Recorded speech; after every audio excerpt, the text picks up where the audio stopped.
العالمين و صلی الله علی سیدنا و نبینا محمد و آله الطاهرین و صحبه المنتجبین. ابتدا باید تقدیر بکنم و تشکر بکنم از نخست وزیر محترم و دولت محترم پاکستان برای میزبانی از هیئت جمهوری اسلامی ایران و ابراز خرسندی بکنم از اینکه امروز ما در شهر زیبای اسلام آباد هستیم و از همین سخنگاه به مردم بسیار خوب و دین مدار پاکستان عرض سلام و ادب و احترام میکنم و به همه خانواده های محترم پاکستانی در جای جای این کشور از طرف رهبری فرزانه انقلاب اسلامی و ملت بزرگ ایران ابلاغ سلام دارم. Bismillah ar-Rahman ar-Rahim. In the name of Allah, the most compassionate, the most merciful. At the beginning, I would like to warmly appreciate and thank His Excellency Mr. Prime Minister and the Honorable Government of Pakistan for warmly receiving the delegation of the Islamic Republic of Iran. And from this room, I would like to say a big salam and greetings to the good and honorable and faithful people of Pakistan, and to relay the best regards, salam and greetings of the Supreme Leader of the Islamic Revolution of Iran to all the Pakistani families and individuals living in all parts of your country. به مردم پاکستان که همواره از اسلام و ارزش‌های اسلامی دفاع کردند، به مردم پاکستان که همواره از مظلومان فلسطین و غزه دفاع کردند، به مردم پاکستان که همواره در خیابان‌های شهرهای مختلف پاکستان آزادی قدس شریف رو فریاد زدند، به مردم عزیز پاکستان که همواره از حق و عدالت دفاع کرده و دفاع می‌کنند. And I say salam and greetings to the great people of Pakistan who have been always defending Islam, who have been always fighting and rallying for the Islamic values, and who have been always supporting the innocent and oppressed people in different parts of the world, including the people of Palestine and people of Gaza. I say salam and greetings to the great people of Pakistan who all the times come to the streets in different cities of Pakistan and call for the freedom of Al-Quds Sharif, and the great people of Pakistan who all the time defend right and justice. به مردم عزیز پاکستان و به دولت محترم پاکستان که از ظلم رژیم صهیونیستی به سطوح آمدند و از نسل کشی امروزی که داره در غزه صورت میگیره و کودک کشی که به دست جنایتکار رژیم صهیونیستی با حمایت امریکایی ها و با حمایت غربی ها داره صورت میگیره به سطوح آمدن و از این ظلمی که امروز بر جهان حاکم است و نظام ناعادلانه‌ای که امروز در جهان وجود داره به سطوح آمدند و عدالت رو فریاد میزنن، همواره ما به مردم پاکستان احترام قائلیم و به این مواضع ستودنی مردم پاکستان و دولت پاکستان. And at the same time, we respect the Pakistani people and Pakistani government who cannot tolerate anymore the oppression and injustice which is done against the people of Palestine and people of Gaza, and the genocide and the child killing which is committed by the Israeli Zionist regime by the support of the United States and other Western countries. And to the same people and government who cannot tolerate the oppression which is dominant today in the world, and who are against the injustice system in the world, and who are calling all the times for justice. اونچه که تمام مردم دنیا را امروز قصدار کرده، این که سازمان‌های بین‌المللی و سازمان‌های به ظاهر مدافع حقوق بشر کارآمدی خودشون رو از دست دادند. سازمان ملل کارآمدی خودش رو از دست داده، شورای امنیت وظیفه خودش رو انجام نمیده. این مردم مسلمان پاکستان، مردم مسلمان ایران، مردم جهان، چه مسلمان باشند و چه مسلمان نباشند، اما آزاداندیشند، با بصیرتند، امروز همه رو به سطوح آورده. ما یقین داریم این موضع مردم مسلمان و امت اسلامی و مردم عزیز پاکستان و ملت بزرگ ایران و ملت مقاوم فلسطین، این ایستادگی و مقاومت و این حق‌خواهی و عدالت‌خواهی پاسخ خواهد داد و حتماً زمین ساز نظم عادلانه جهانی خواهد شد. We believe that today people in different parts of the world, they are in pain, and they are, and at the same time the international organizations, including the United Nations or the United Nations Security Council or other international bodies who claim to support the human rights, they have proved that they are inefficient. And the United Nations Security Council could not deliver its task and responsibility in this regard. So today, the Muslim people of Iran and Pakistan, and all Muslim or non-Muslim people living in different parts of the world, who are thinking of freedom and who are wise people, they are asking for the freedom and stop of this oppression.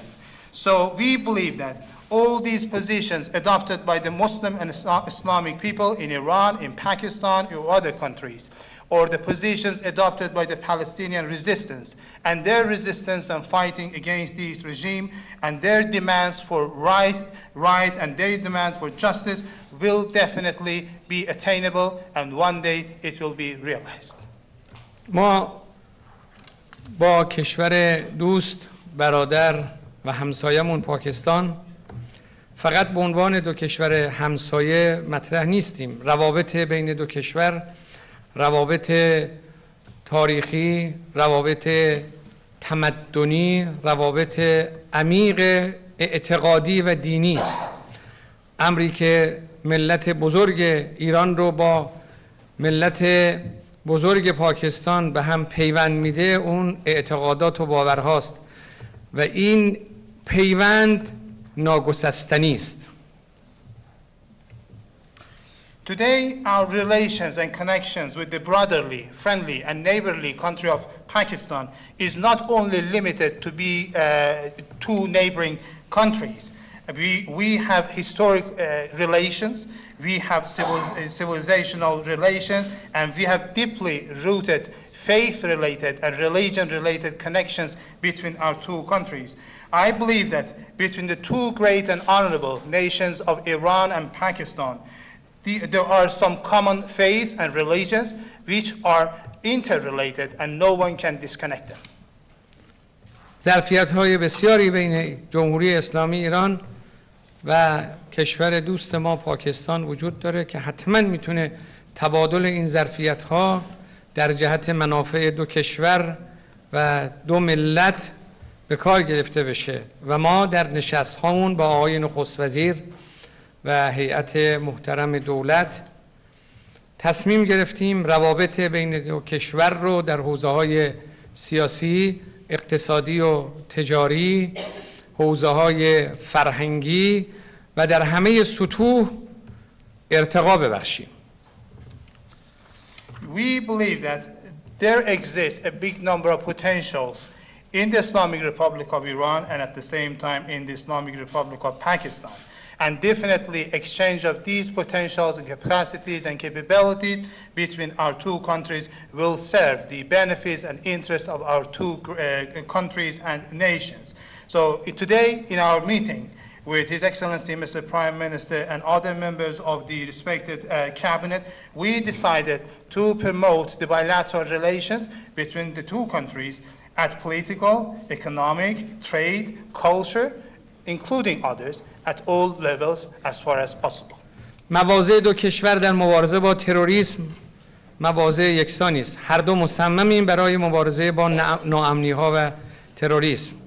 مبارزه با جرائم سازمان یافته، مبارزه با مواد مخدر، مبارزه با انواع ناامنی ها که امروز هم دو کشور رو هم منطقه رو تهدید میکنه، نگاه مشترک دو کشوره و در یک کلمه دفاع از حقوق بشر و حقوق انسان محور همکاری دو کشور هست، چه در همکاری های دو جانبه، چه منطقه‌ای و چه بین المللی. There are a number of common positions and stance between our two countries of Iran and Pakistan when it comes, for instance, to fighting against terrorism. Both countries are determined to fight against terrorism, to fight against organized crime, to fight against narcotics, and to fight against different forms and manifestations of insecurity which endanger our two countries and at the same time the region.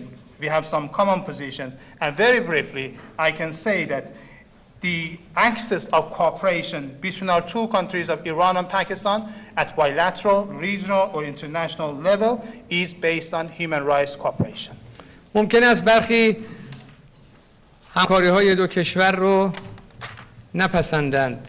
مهم نیست. مهم آن است که تداوم همکاری بین دو کشور و دو دولت به نمایندگی از ملت‌های بزرگ ایران و پاکستان در جهت منافع دو کشور تعریف میشه و ما مصممیم که این روابط رو بین دو کشور در سطوح بالا ارتقا ببخشیم.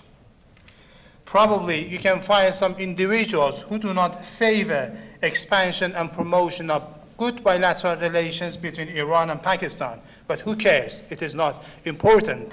We believe that it is very significant and important to continue expansion of bilateral relations between our two friendly countries and at the same time try to strengthen them and to realize our benefits and interests, and we are determined to continue our bilateral cooperation at high levels. سطح روابط تجاری و اقتصادی بین دو کشور سطح قابل قبولی نیست. ما تصمیم گرفتیم که سطح روابط تجاری و اقتصادی بین دو کشور در گام اول 10 میلیارد دلار افزایش پیدا کنه. The economic and trade volume between Iran and Pakistan is not acceptable at all. We have decided at the first step to increase the trade volume between our two countries to 10 billion USD.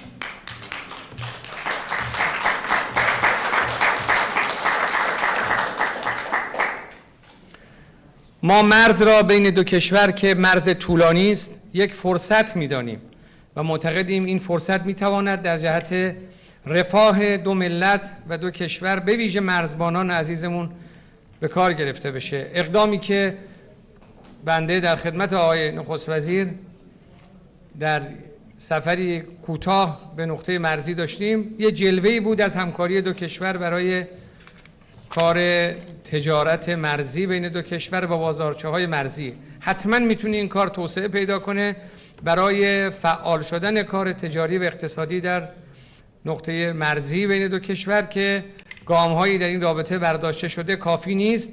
حتما باید این گام‌ها ادامه پیدا کنه در جهت هم امنیت مرز و از همه مهمتر رفاه برای دو ملت و دو کشور. We, Iran and Pakistan, have a long common and joint border. We believe that this is an opportunity in order to create and bring about welfare to the people who are living at our border areas and regions.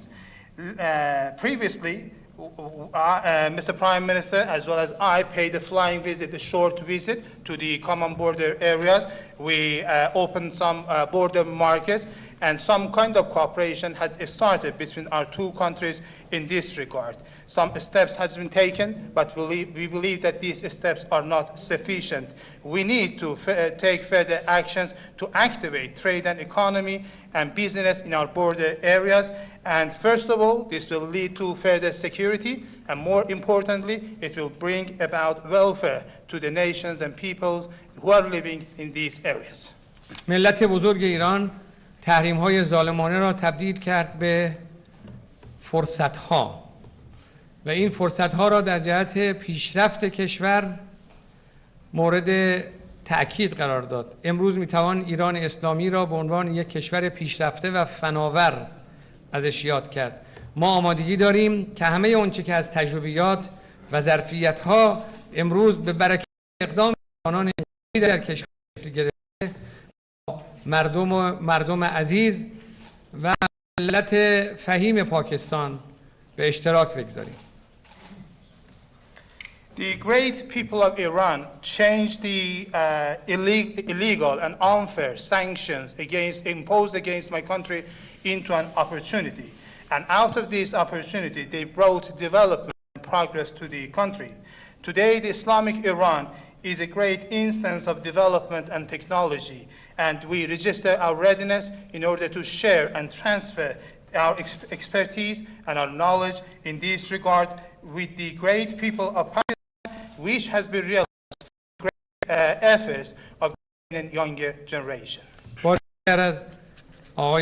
وزیر و وزرای محترم دولت پاکستان بانی و امیدوارم سفر هیئت جمهوری اسلامی ایران پاکستان نقطه عطفی باشه در جهت توسعه روابط بین دو ملت و دو کشور.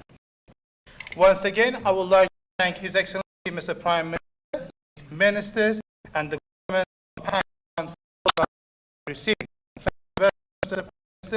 And I hope that this visit by the Iranian delegation to the Islamic Republic of Pakistan would be a turning point regarding the expansion and promotion of bilateral relations between our two countries and nations. با درود به ملت بزرگ پاکستان و مردم مسلمان متدین و انقلابی پاکستان و با احترام همه مردان و نخست وزیر محترم و با احترام به همه فرهیختگان، ادبا، شعرا و بزرگان پاکستانی و سلام علیکم و رحمت الله و برکاته. So in conclusion, I send peace to the great and Muslim and honorable and committed and revolutionary nation and people of Pakistan. I send peace to Mr. Prime Minister. I send peace to all your dignitaries, to your poets, to your writers, and to all those persons who are living in your country. Wassalamu alaikum wa rahmatullahi wa barakatuh.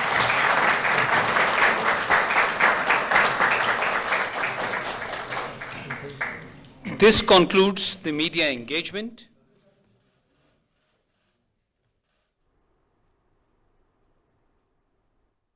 May I now invite the two honorable leaders to unveil the plaque naming a main avenue in Islamabad as the Iran Avenue.